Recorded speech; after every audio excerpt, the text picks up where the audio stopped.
Well, good afternoon and welcome to Wine Wednesday. I'm Kevin Addix, Director of the Maryland Wineries Association. And as we do from time to time, hopefully each week, but more often time to time, we have a conversation with someone who's contributing to the industry, winemakers and wine writers, and we've had restaurants and retailers on. We're going to have some of our Wine Explorer Club members on shortly, so we're looking forward to that. But this week we've got someone very special who's about to celebrate his win. It's Dave Collins from Big Cork Vineyards. Dave, great to have you on. Hey, Kevin. Thanks for having me.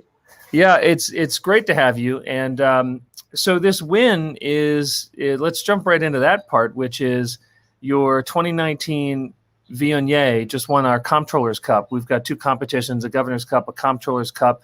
And we'll talk in a minute about why the Comptrollers Cup, but congratulations on that. Well, thanks, Kevin. It's a real honor to have a wine to be, selected as the best in the state. So, and thanks for running the competition. You do it so well.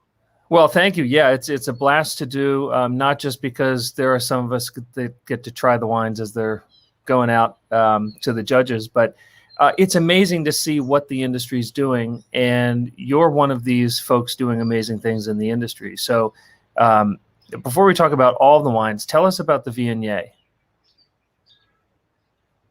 Well, actually, it's interesting. I wasn't actually going to enter that wine into the competition because it was it had been, passed by the 2020 vintage. And I thought, well, I looked at, the inventory. I'm like, oh, I'll go ahead and enter the 19, which I did. I don't know if we entered the 2020 or not, but it was sort of an afterthought to enter the wine.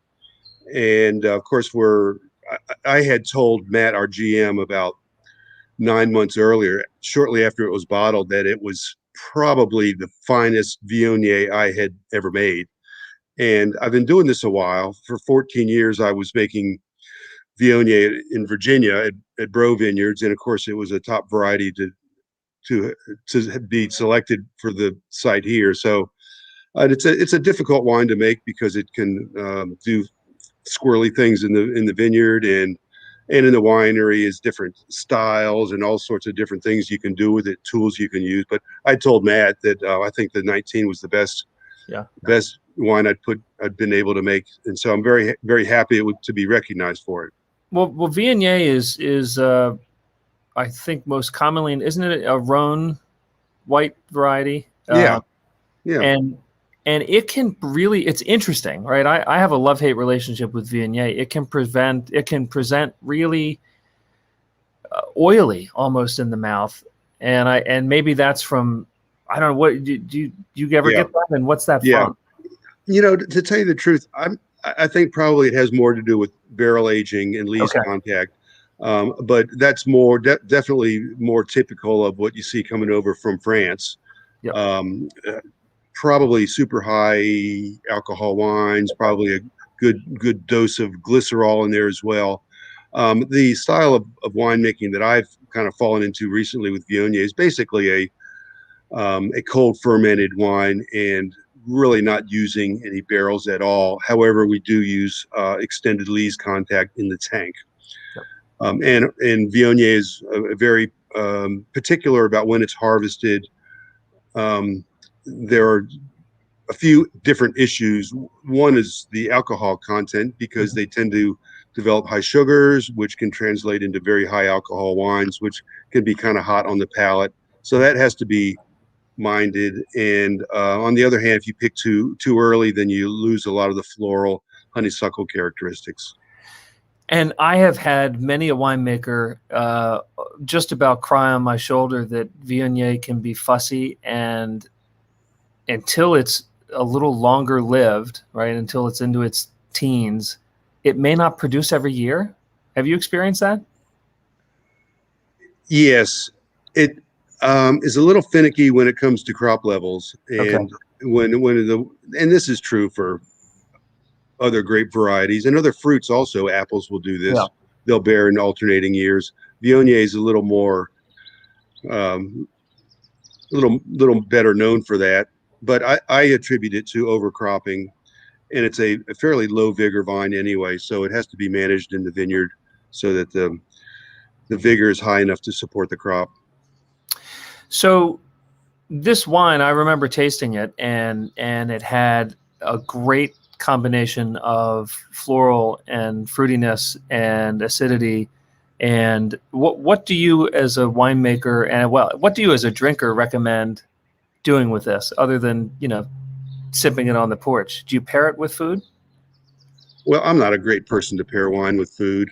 I just, whatever's in the fridge or whatever we have. But, typically, Viognier does well with shellfish and seafood, that sort of thing. It's a great palate cleansing wine, given that it's not too oily like you were referring to. A lot of the European wines tend to, be a little heavy on the palate. But I like to make them fresh with good levels of acidity and basically fruit-driven styles of wines. So speaking of fruit-driven styles of wine, I'm gonna showcase a wine that I have here that I have been dying to open up, and let me shine that up a little further. So this is your Viognier Shannon Blend.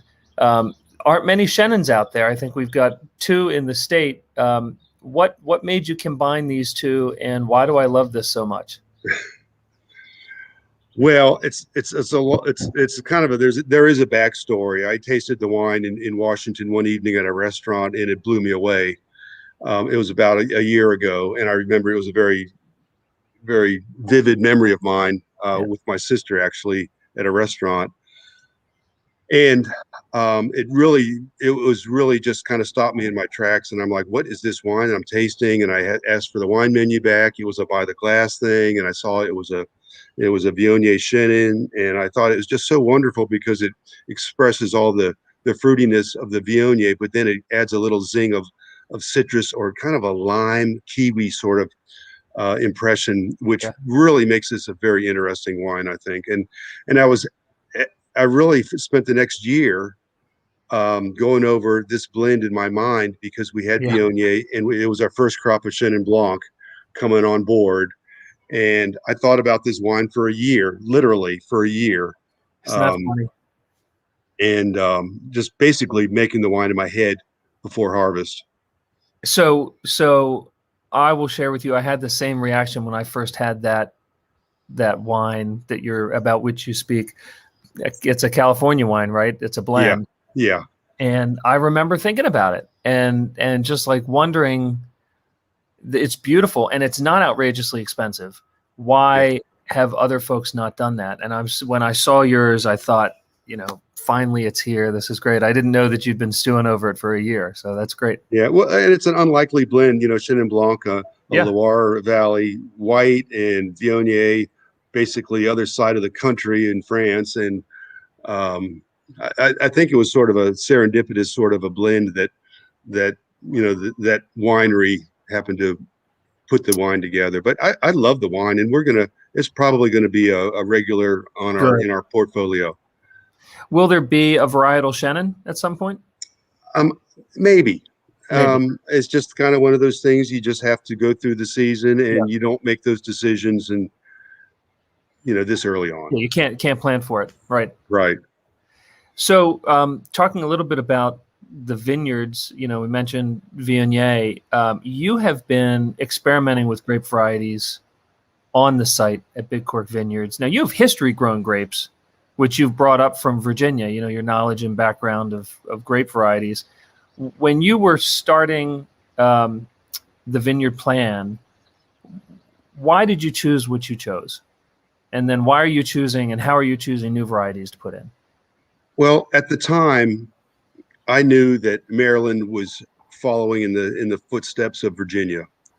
And I knew that there were a number of reasons why Virginia was, I hate to say ahead of the game, but they were, as far as wine quality and numbers of acres in the ground and wineries and recognition. But I knew that there was no reason why Maryland wouldn't follow the same way. And the site here at Big Cork Vineyards is only about 8 miles from my previous vineyard. And I just thought it would just made sense to do what I knew how to do. I knew how to grow these varieties. I knew how to make these wines, and these were the wines that I felt Maryland needed to present to its emerging, wine consumer.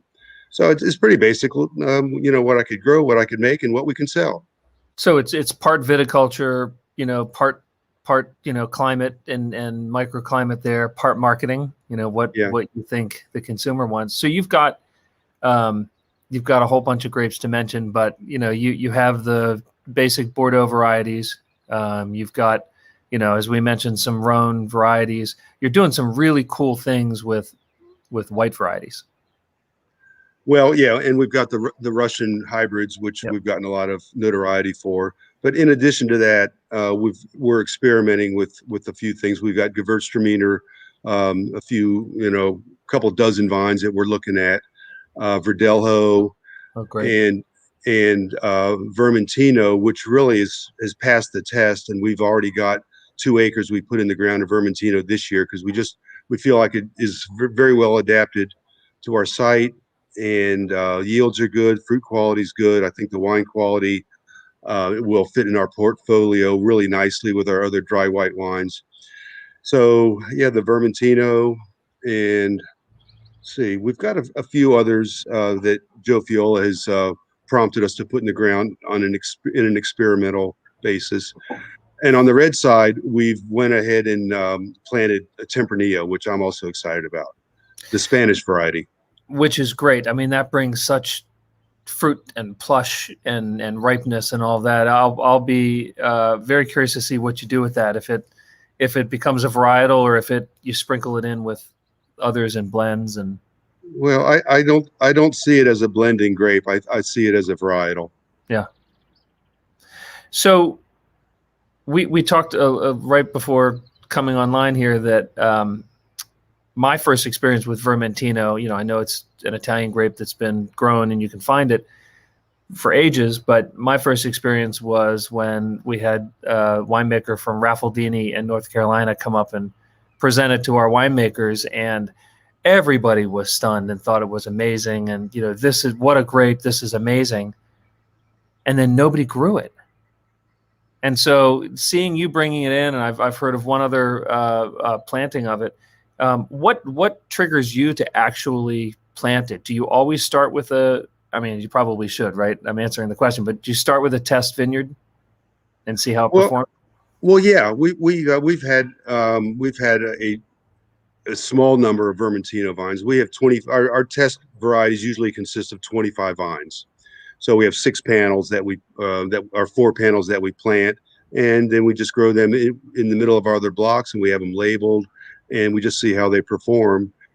And this is I think we've had these in the ground for 5 years now. And I remember the winemaker at Raffaldini, Stephen Rigby. Yeah. Stephen Rigby and his wife Joyce. But Stephen is a good friend of mine, and he was a winemaker at Raffaldini at the time. And he too popped into my former winery and plopped these 2 bottles down and said, try this. Yep, absolutely. And both of them blew me away, and I remember that moment. So yeah, I'm excited. So you obviously, grapes make great wine, but wine making makes great wine too.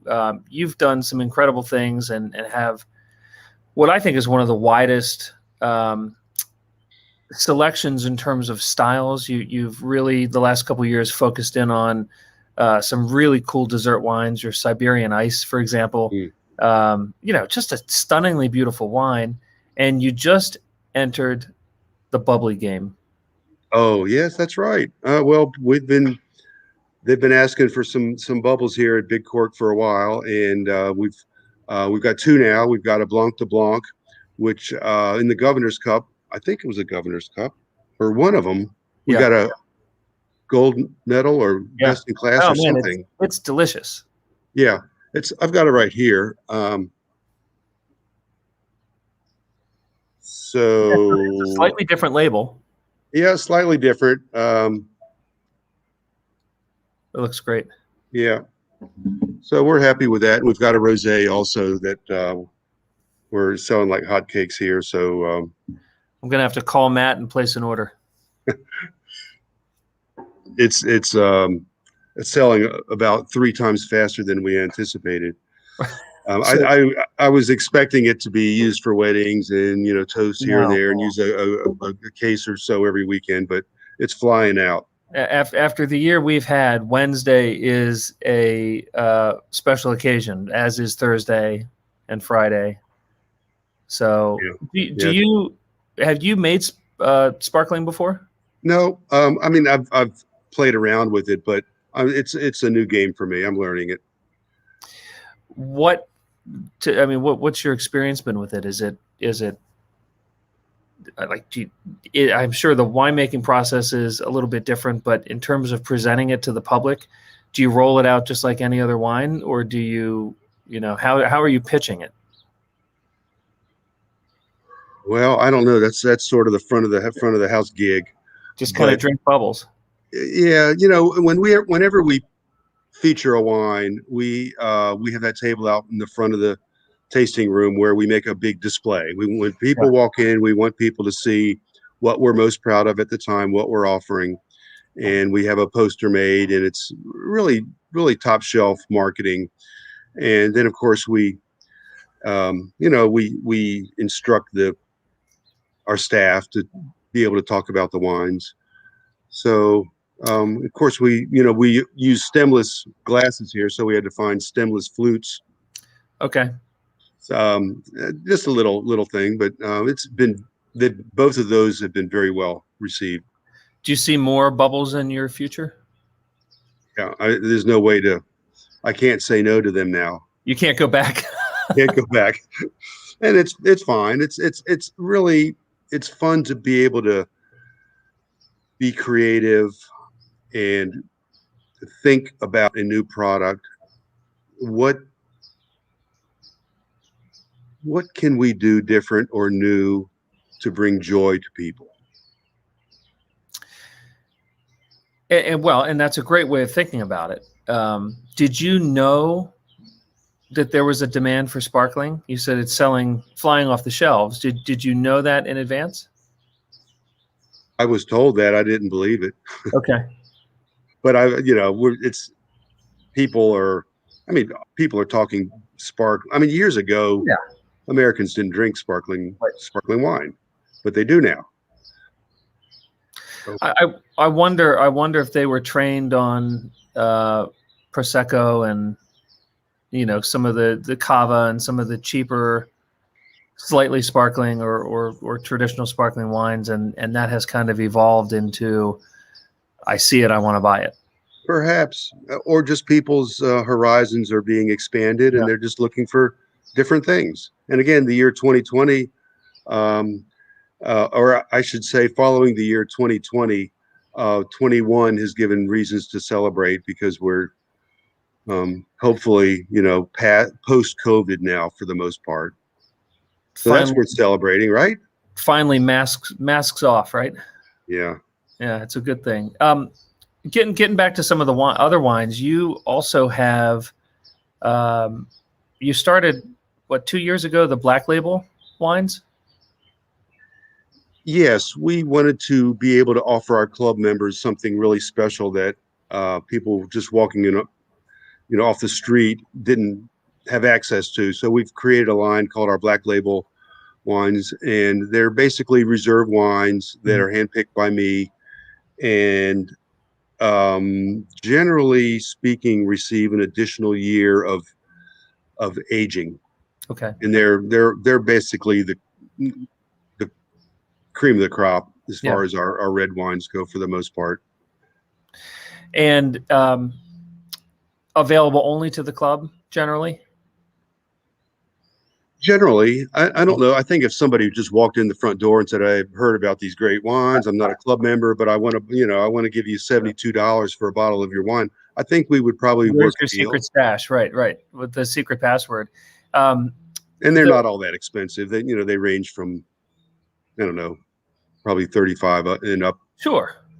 Well, I think it's nice. With the onset of clubs, the idea of, it used to be the clubs were just how much do you buy a year, and if you buy a certain amount, you're in the club and you get a Right. discount. But the idea of giving people an exclusive wine, that's pretty cool. And I think that, it takes forethought, right? It takes 6, Right. 8, 10 months in advance to think of that. Yes. Well, that's right. And, it's a really good value for our club members, because when you think about the best wines that we're making here, and we make some pretty good wines, generally speaking, but our very, very best wines, we're putting in that box, and basically they're getting it for $25, because our basic club membership is $100, and it gets you 4 wines. And at the upper levels, our biggest membership, that same price, $25, will get you these one of these wines in your box every time we have a club pickup. So it's a good deal. And then they get 20% discount on top of, if they want to buy extras. I mean, everybody's got good clubs, but we feel like we're doing a pretty good job too. That's great. You've surrounded yourself with an incredible team there. We feel like we've done a really good job. It's taken us since, well, we started in 2011, and in 2011 it was just me. Mm-hmm. And we feel like we've done a pretty good job with the vineyards and putting the building up on this wonderful site here in Washington County. And it's all about fine dining, and that's always been sort of my thinking perspective from the very beginning. Is, when you walk into a nice fine restaurant, you expect good service, you expect clean bathrooms, you expect good product and good service, all across the board. Uniform staff, trained really well. I mean, I think you've kind of exceeded expectations, which is great, and I think that's part of the Big Cork story, and of course your story. Helping to found it and getting it up and running. Well, it's not just me. I mean, Randy and Jen, Oh, sure. have really done the lion's share of a lot of the personnel selection, but I've been part of the process also. And it hasn't always been perfect, but you just, try to make it better every time. Every time you hire a person, you want to make your business better and really make their lives better. What is your sense? You have one of the longer careers in the broader wine industry, with your experience in Virginia and then coming up to Maryland. What have you seen in the last 10 years since you've been getting started, started up? What are you seeing in Maryland? Well, I think, and I'm not the best person to ask, because I don't know what really happened 10 years prior to me coming. But my understanding is that the wines have become higher quality, because of Big Cork, but also for other wineries entering the scene, other winemakers, and a little more of a focus on vinifera and drier wines, I think. Wouldn't you agree with that? Well, yeah, I think, there's a lot of your influence and Black Ankle and Old Westminster, some of the folks that started in that, 10 to 15 year ago range, where you brought in from the start a higher level of knowledge and quality, where other folks 10 years prior didn't have that knowledge, and couldn't attain that higher quality. They're doing it now. And I think the influence of folks coming in who had learned and had done the research or hired consultants to bring in, there was a big step up, in that 10 to 15 years ago. And I'm thrilled to have been able to watch that, and see that level of quality. With our competitions, you mentioned, the competitions and us putting it on. We try every wine before it goes out. We make sure everything is great. It's unbelievable the quality difference now from 10 years ago. There were certainly quality wines 10 years ago. But just overall the quality has increased. So is the number of wineries. And it used to be, and this, it used to be that when someone started, you'd give them a few years to work out the kinks. But the pressure is on. If you're not releasing phenomenal wines from day one, there's a question mark next to the winery. And we've seen that. Do you see it as a positive thing to see new wineries opening up, in Washington County and nearby? Does that help? Oh, of course. And again, I liken it to the path that Virginia was on for all those years. And I mean, if you consider where we are here in Maryland and look at Virginia, say 30 years ago, we would have also said, hey, we need more wineries. People are drinking more dry wines. The wines are getting better. More serious people are coming into the industry. And the same thing applies for Maryland. We'd love to see more wineries. We'd love to see more wineries right up and down this road. Yeah. Beautiful vineyards, probably arguably the best vineyard sites in the state. Right here in the sweet spot at 750 feet of elevation and gravelly soils, super well drained. We'd love to see some new neighbors. We're working on it. We got one or two wineries in the works and a distillery and a brewery. So coming your way, it'll be a full-on craft alcohol adventure up and down the Pleasant Valley, which is great. So your team's been hard at work. You've reopened. You were one of the first to reopen, and did it safely and per all of the protocols, and had a banner crowd there to reward you for the efforts. What do you have in store this summer? What happens? Are things opening up?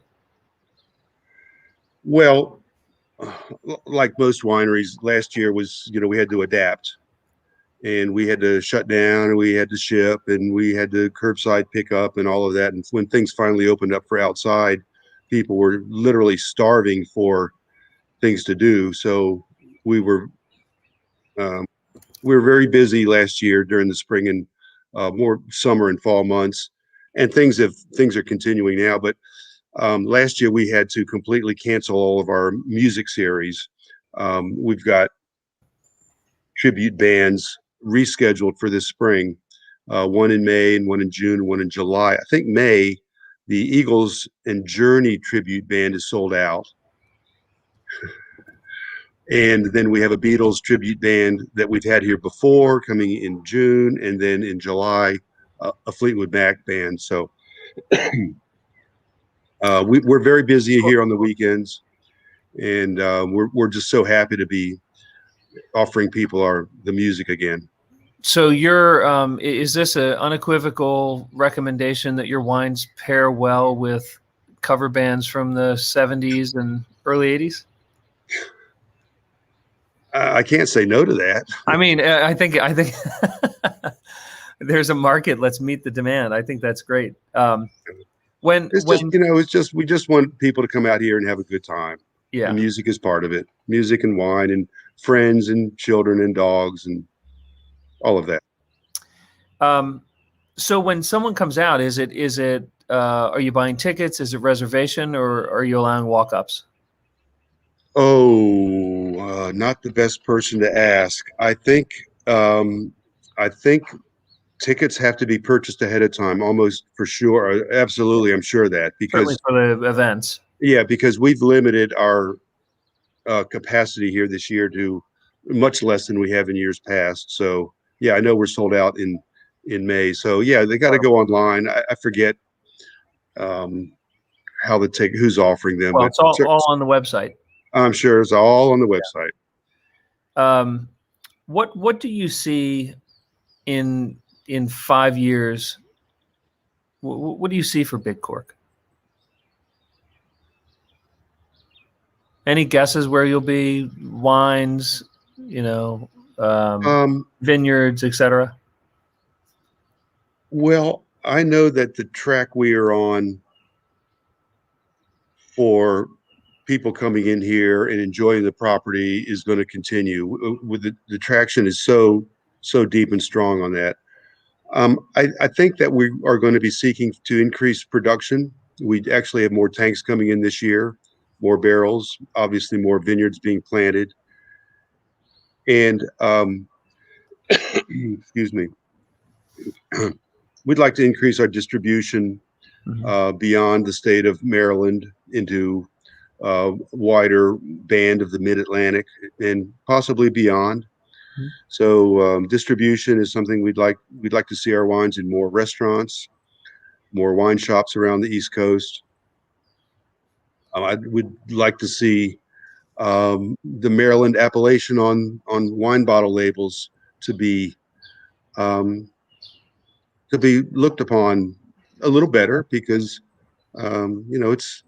we're trying to make a name for ourselves, as all new emerging wine areas are. So we'd like to see that.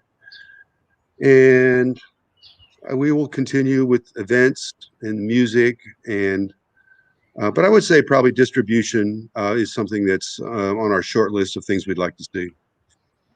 Well, that's great. I know those of us not in and around Big Cork would love to be able to buy Big Cork locally. And yeah, gosh, I mean, probably 90% of our wines are just walk out the front door here and don't really travel further than 20 or 30 miles from here. Wow. How much visitation do you get from Virginia versus Maryland versus Pennsylvania, West Virginia? Again, I'm not the best person to ask on that. Okay. When we started, I expected to see a big flood of people from Virginia coming up here, but and we get a lot of people from Virginia because we're so close to Loudoun County. Right. But I think probably the majority of our people that come out here are from Baltimore, Washington, and Pennsylvania. Interesting. Yeah, the Potomac's a barrier, huh? There are bridges, you know. I know. There's 3 of them right here.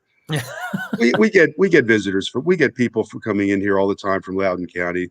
I mean, our name has spread pretty far and wide. People in Virginia know about Big Cork Vineyards, and they know about Maryland wines, and they know about the industry is really emerging quickly. So, Dave, as we wrap up, what can you tell folks in kind of closing thoughts here? What do people need to know about Big Cork or your touch with the wines? Right. Well, one of the things about our wines here is that we've got really a wine for everyone. People, we've got some sweeter wines, we've got some semi-dry wines, we have white wines, red wines, pink wines. They are all super quality. I feel I'm very proud to present to all of our guests everything that comes out of the cellar here. We're making ports, we're making sparkling wines, we're making ice wines. Just come out to Big Cork and enjoy the beautiful open space. Washington County is, if you're not from around here, I invite you to make the short trip out here. We've got beautiful views, lots of outdoor activities, a lot of other craft beverage operations that are up and running now. History, Appalachian Trails right here. So many things to do, and we offer a very pleasant afternoon here at the Big Cork because we have the big open grassy areas. And bring your chairs and your dogs, your kids, and just come out and have a really relaxing good time and celebrate COVID ending. And get a bottle of Viognier or Viognier Shannon or sparkling or 2. And it's going to be a great time. Dave, thank you for joining us. Kevin, it's always my pleasure. Yeah, really good to have you. And say hi to everybody at the Vineyard. Will do. Thanks again. So with that, we're wrapping up. I want to thank everybody for being on or for watching, and certainly Dave Collins for being on. look, it's a team effort. The wines there are incredible at Big Cork Vineyards, and you've got to get out there. I see some comments here from Abby. Great chat. Thank you. And I can agree with your sentiment, Abby. More bubbles, please. Yeah, I think the bubbles are a big way to get out there. So big reason to get out there. And to Dave's point, there is so much to do in Washington County. When we take team field trips out to Washington County, we can hardly make it there because there's so much fun on the way. And then when we get there, we can visit nearly all of the places that we want to visit. So we've been out there 3 times and we're still getting through it. So there's tons of things to do out there. So please get on it. If you are a Maryland Wine Explorer Club member, your shipments were shipped yesterday or perhaps this morning, and they should be arriving within the next 2 or 3 days, and you will find some incredible wines in there. Thank you for being a part of it. And as I mentioned, we're going to have some of our Maryland Wine Explorers on Wine Wednesday soon to talk about what they love about Maryland wine, what some of their favorites are, what they're looking for, and what they're looking forward to. So with that, thank you to everybody, and cheers.